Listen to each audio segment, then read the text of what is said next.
What is happening, everybody? Thursday evening, which means we're going to talk some Owners Box. We're going to talk Thursday Night Football, and then also look ahead to some of this weekend's football games. If you guys have any questions for me while we're doing the show, like the video, subscribe to the YouTube channel, throw some questions in the YouTube channel if you guys have them. And like I said, anything you guys have on your mind you want to talk about, whether it's Thursday Night Football, maybe bets, maybe we're talking Saturday football, whatever it is, throw it into the YouTube channel there, the YouTube chat, and I'll be answering them. I read everything you guys put in there over the course of the show. And also, if you're signing up at OwnersBox for the first time, use the link we have below. You're getting up to a $500 bonus on your first deposit. And then also, something that you should really be taking advantage of is if you are not a member of Stokastic, or if you are, we've got data and tools for OwnersBox on the site. So it's in our Sims tool, which is what I'm going to be using right now to break down Thursday Night Football. So let's go to the contest generator. And I should sign in, right? Giving away my email right there. Not intentionally, but got to make sure I'm signed in to build some lineups here. All right, so let's go to OwnersBox here. We'll build lineups for Thursday Night Football. We did just get word that Josh Jacobs is not going to play today. So let's build lineups. I think this is accounted for. Let me make sure that we have a projections update because I'm pretty sure that we have Josh Jacobs out. And yeah, it looks like we do. So should be all good here, and that'll be reflected in here. I assume we're going to get to a ton of Zamir White with Josh Jacobs not expected to play. And, I mean, we've also got both quarterbacks. Not the best in this game, right? We've got a game here between the Chargers and the Raiders, and not the Raiders' quarterback situation was terrific heading into the season with Jimmy Garoppolo, but now they got Aiden O'Connell starting at quarterback. As far as the other side of the game goes with the Chargers, Justin Herbert's out. So Justin Herbert, with him out of the mix, let me see. What do we have the quarterbacks projected for here? So we have Aiden O'Connell projected for 12.84 fantasy points and Easton Stick projected for 11.68. Should be another banger of a high-scoring game. The over-under is 34.5 at the time that we're doing this show here. And if you look at the projections, you can see how we're projecting all these players out for today. Only a handful of players project for double-digit fantasy points. We've got Devontae Adams at 15, Austin Eckler right around 15. Then there's the next tier of players, which is Jacoby Myers at 13, Aiden O'Connell at 13. Then we got about 11.5 here for Easton Stick and Zamir White. But let's run a contest sim here where I just built out 10,000 lineups in the contest generator. Now I'm going to simulate. So all those lineups that were built in the contest generator, they're playing against each other 40,000 times. And that's going to help us identify who the best options are for tonight's game when this is done. We'll look at some of the top lineups. We'll look at lineups that are expected to be duped heavily. And we'll look at some of the top plays as well. And how many entries is the Owner's Box max for tonight? So the most you could play on Owner's Box for tonight is, where is it? Here we go. 35. So let's go custom amount, 35.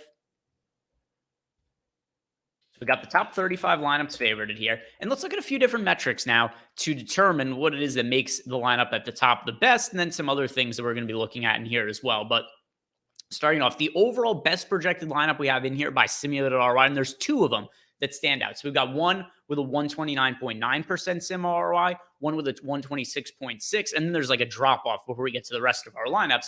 But number one overall projected lineup that you could be playing tonight based on our data and tools here. And if everybody in chat was to go out and play this exact same lineup, well, that would change the equation quite a bit because then it would no longer have the zero dupes it's projected for, which is part of the reason that it's expected to be as good as it is. But number one projected lineup here is Aiden O'Connell in the captain spot, Devontae Adams, Gerald Everett, Easton Stick, and Jalen Guyton in the rest of the lineup spots here.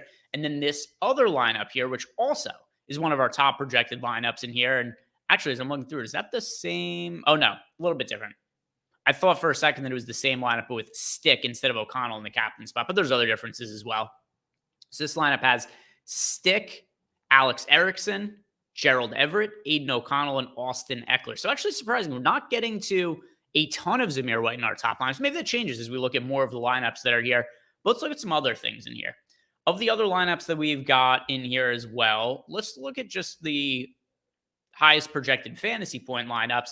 And this is something I talk about a good amount when it comes to the contest generator, the Sims tool, and why it's important to use other tools other than just fantasy point projections to build out your lineups.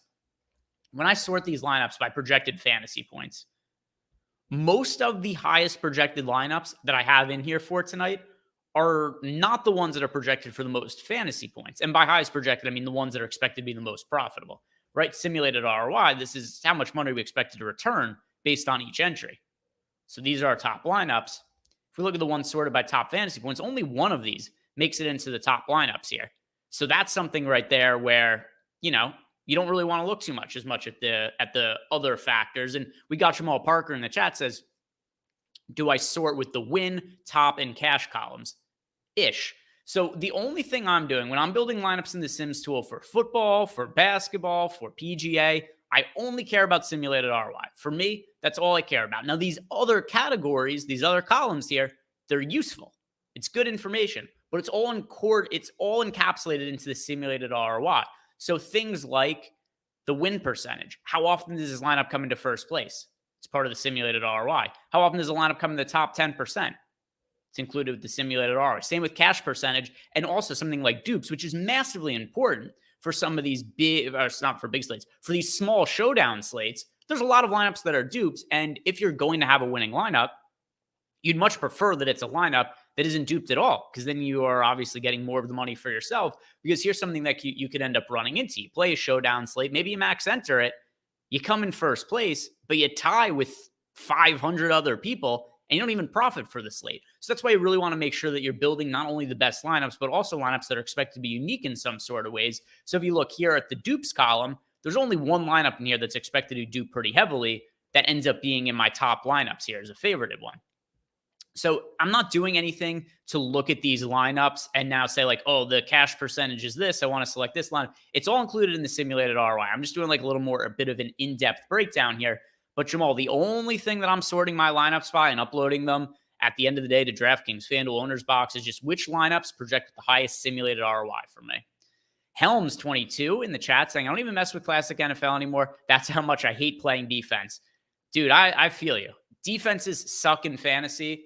I don't like it for yearly leagues, dynasty, for daily. I don't like any of it. One thing I'm going to say, though, Helms, on OwnersBox, there are no defenses in classic slates. It's SuperFlex instead, which I actually like that format better, where you could get two quarterbacks into lineups. You can make other stacking options. You make full game stacks, and you don't have to worry at all about the defenses. So that is something that is a little bit different about OwnersBox. They have the SuperFlex instead of the defenses. Let's look at the dupes. So of the lineups here that we have expect to be duped most frequently, the most heavily duped lineup in here, it is Austin Eckler, Alex Erickson, Aiden O'Connell, Jacoby Myers, and Zamir White. That's our lineup that's expected to be duped the most heavily on OwnersBox, and I got a ton of expected dupes there.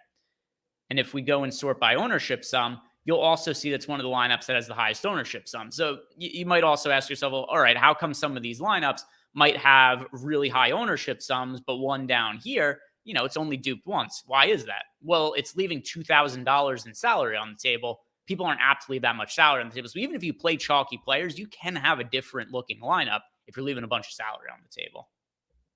If you guys don't have any other questions about this, which maybe you do as we go, we will go and look at the individual exposures we're getting to here.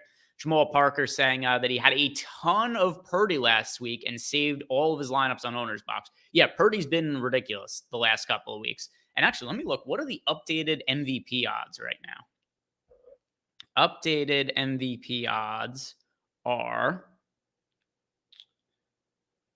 It was Dak Prescott favored with Purdy not far behind him last I looked. And there was a pretty big gap until he got to like the Mahomes and the Jalen Hurts tier of QBs. All right. Loading up the odds here. And also, I mean, you might be a little bit biased now, Jamal. You're probably going, yeah, Brock Purdy won me some money last week. Saved some lineups. He should be the MVP. It's been controversial, though. Is Brock Purdy the driver of the 49ers' success? Is it the team around him? I think it's probably somewhere in between. We saw Jimmy Garoppolo as the quarterback of the 49ers. Didn't have the same kind of success Brock Purdy did. Trey Lance, right? We knew Trey Lance was somebody who was really well-regarded. He didn't have very much success as the starting quarterback for the 49ers. So I think it's probably somewhere in between. Is he actually the best quarterback in the NFL? I find that to be unlikely, but he's probably better than a lot of his detractors give him credit for. And let me see. Should have the... Why is this not pulling up for me on my phone? All right. Can't find the MVP odds right now because my phone won't load the book odds. That aside, let's look at some of the flex ownership and the captain ownership we're getting to individual players. So I'm going to sort here by the captains. Only a few captains I'm getting into my lineups, and they are Aiden O'Connell, Austin Eckler, Easton Stick, Devontae Adams, Jacoby Myers. Actually not getting to very much of Zamir White in the captain spot, getting to a lot more of him in the flex. And if we go ahead and look at some of the exposures of what we're expecting the field to do relative to our ownership that we're getting to optimally, Austin Eckler and Devontae Adams both expect to be very popular, rightfully so, captain options. And we're coming in underweight to both of them. 17% Devontae Adams compared to the field playing him in 27% of lineups. Austin Eckler in 20% of lineups compared to 26% from the field. If you're just looking for a lineup that's like more cash oriented, maybe you're not trying to win a large field tournament, then yeah, go play Austin Eckler or Devontae Adams as the captain. Austin Eckler being the one I would prefer. But for large field tournaments, go to Aiden O'Connell, go to Easton Stick, go to Jacoby Myers. Those are some ways you can differentiate lineups. The quarterbacks in particular, Easton Stick, Aiden O'Connell. It is very rare that you're going to see quarterbacks this lowly owned for a single game showdown type contest. But people don't feel great about Aiden O'Connell or Easton Stick. So they're playing Austin Eckler and Devontae Adams. Easy way to differentiate is go to one of the quarterbacks. Let's see what else we have going on in the YouTube chat here. We've got Helms is saying that he got Zamir White in his only playoff best ball team, praying he gets into the end zone tonight. Dude, that's pretty crazy. You've got Zamir White on a best ball team. I don't think I've really drafted any of Zamir White this year. I do have a ton of lineups that have, like, I did pretty well in terms of my advancement rate on best ball this year, but I don't have quarterbacks left. I've got like half of my teams of 0 quarterbacks. So it was like in one team, like, oh, this team's loaded. Who are the quarterbacks? Kirk Cousins and Joe Burrow. It sucks. It's tough. The best ball streets are tough. Jamal Parker saying they go hand in hand. If you ask me, one can't do without the other. That's referring to Brock Purdy and then his skill position players. Yeah, man, I agree with that as well. Helen saying he's Jared Goff, which isn't bad. I think he's probably better than Jared Goff, but I get where you're coming from with the comp there. Stay Odd is saying, I just started playing on OwnersBox this past month and have been crushing NBA this week. Great edge if using the tools over there.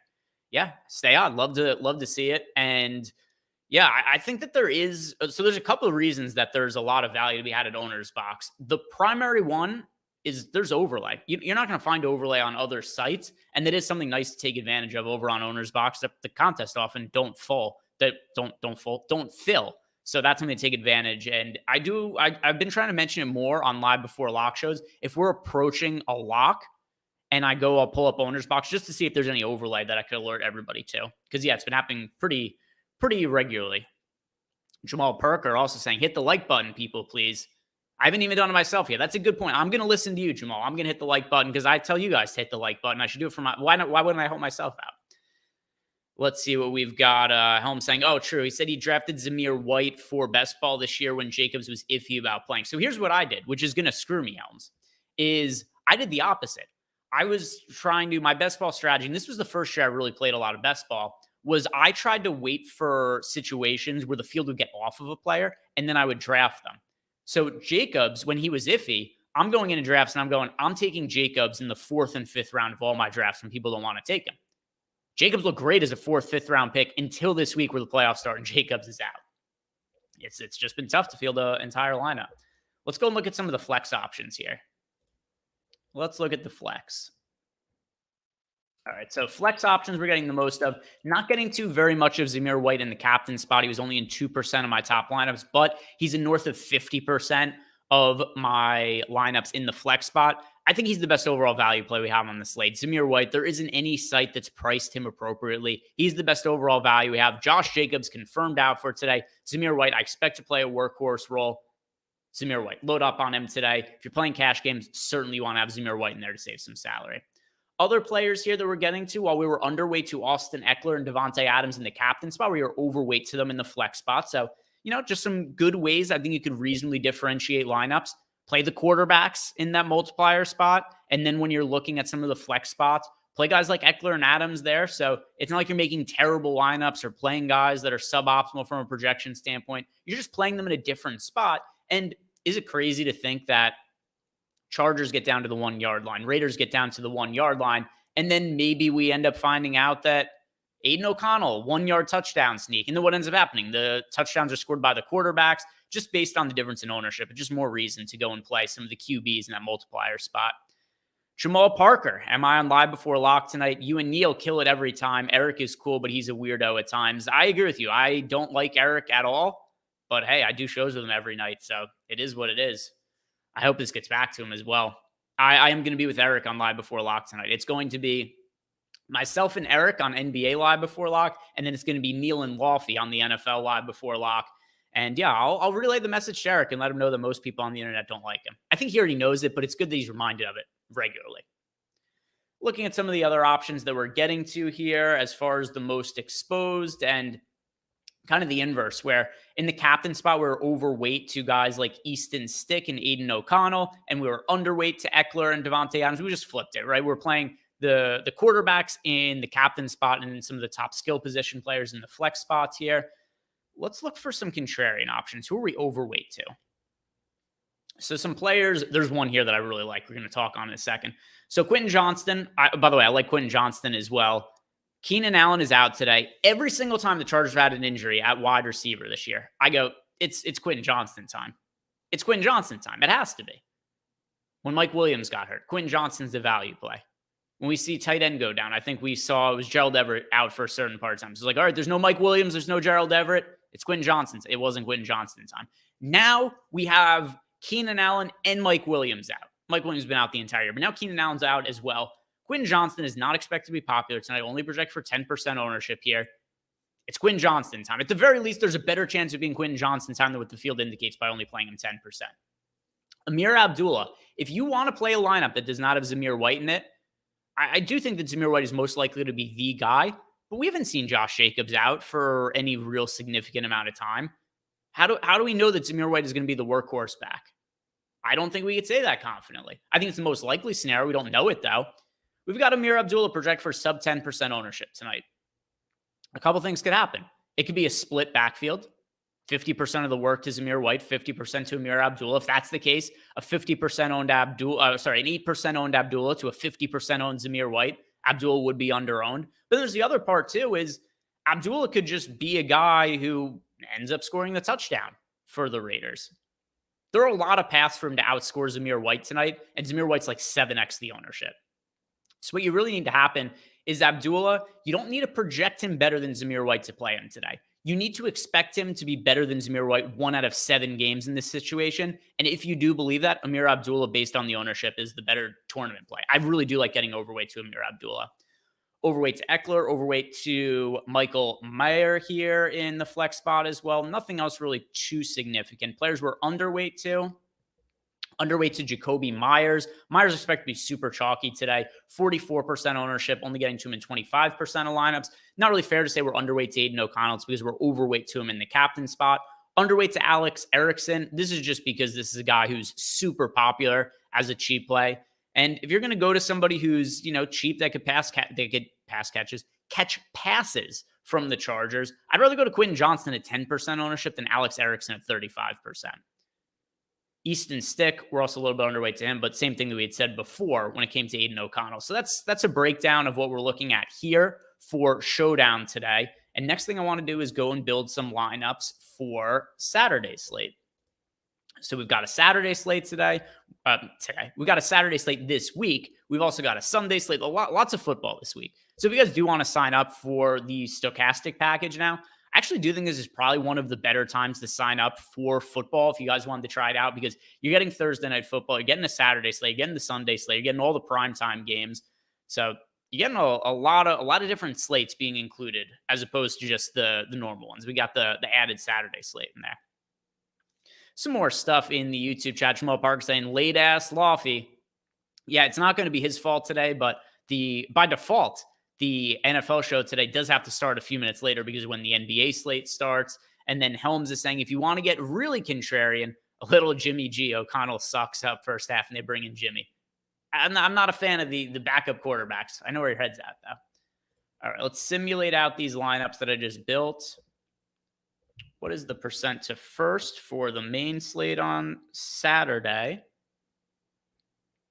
Saturday's NFL slate, it is 20% to first. So let's go 20% and run the sim. See what ends up popping up here. We've got big Saturday slate. 3 NFL games on Saturday. And on paper, are they good? Nah, not particularly. But I mean, that's kind of what a lot of the NFL games have been. But if we're playing DFS, trying to find some fun lineup combinations and whatnot, maybe betting on the game is going to be fun anyway. Jamal Parker saying, are you going to be close to even with QBs? Or you plan to go more over on one or the other? Yeah, so I'm probably going to be close to even on them. Like, I don't know how anybody could feel super strongly about Aiden O'Connell or Easton Stick. So there's not one I look at just be like, oh, that's the guy I have to play. To me, they're fairly even between the two of them. I'm going to be alternating the two of them, getting overweight to them in the multiplier spots tonight. I'd look for some bets tonight. See if there's any bets that are projecting well while the lineups are simulating for Saturday. Pulling up Odd Shopper over here on my other screen. We will go to NFL. What's projecting well? Hunter Renfrow over 2.5 receptions. So Renfrow, the best line on his receptions, 2.5 minus 105. We do have that projected to win 55% of the time. Here's another interesting one. Austin Eckler, over 12.5 rushing attempts. I know that we have a supposed split backfield now for the Chargers, but keep in mind, they have said they're going to utilize a hot hand. So if we do have one of the running backs for the Chargers that's outperforming the other one, they're going to be more apt to go to that guy. And you consider that this game it's going to be a very low-level game. I think a lot of opportunities to succeed for both offenses. Not that it's expected to be a super high-scoring game or anything, but the matchups aren't all that difficult. Austin Eckler is going to get first crack at touches. So with that being in mind, I do think he could find success. And if he finds success early, he's going to stick in the game. And 12.5 rushing attempts, it's a low line. So a couple of things I like there that are projecting well in Odd Shopper. Hunter Renfrow over 2.5 receptions and Austin Eckler over 12.5 rushing attempts. Just need 13 rushing attempts for Eckler.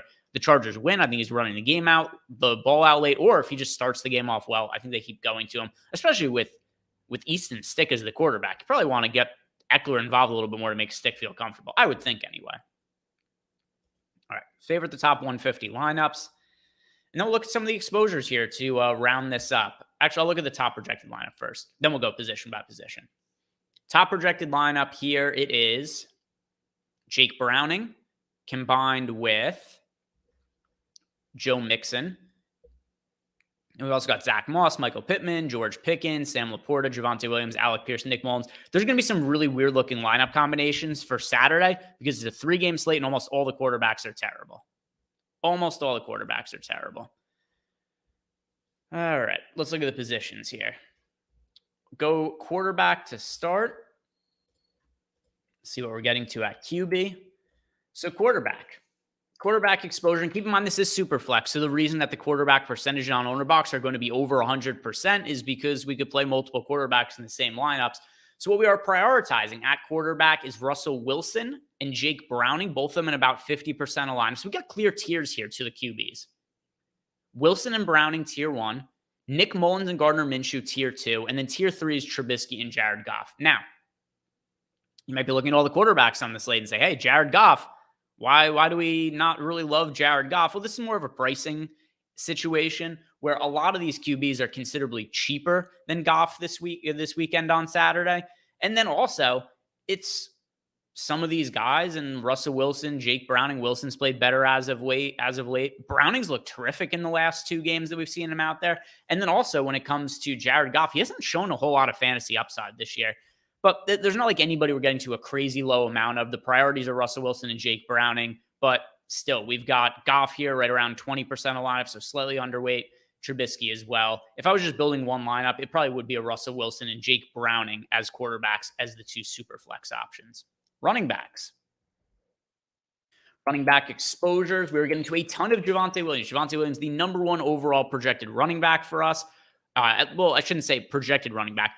Highest projected running back showing up as far as exposure goes in the Sims here. Javonte Williams in 89% of lineups. Zach Moss in 84% of lineups. Then we've got Joe Mixon, Najee Harris, Jalen Warren coming in next around 40%. Same with Jahmyr Gibbs. I've had no luck trying to figure out the Steelers running back situation. Najee Harris is almost always the guy who gets more touches, plays more snaps, but he's so inefficient compared to Jaylen Warren. But Warren just can't surpass him in terms of the overall workload. So when it comes to Najee Harris and Jaylen Warren, I am going to say that my preference is towards Jaylen Warren, but it's hard to really prioritize either of them because it's so hard to know what the Steelers are going to do in the backfield on any given week. But give me Javonte Williams, Zach Moss as the two ones that we're getting the most of here if you guys are just building one lineup. Wide receivers now, and a little bit more spread out at the wide receiver position. Nobody with like 80+% exposure to like we had that running back. But George Pickens showing up in a lot of line. By the way, wide receivers just absolutely suck ass for the Saturday slate. We've got Amon-Ra St. Brown. Let's just sort by projection. We got Michael Pittman, Amon-Ra St. Brown. We got Jamar Chase, who's fairly expensive still, though.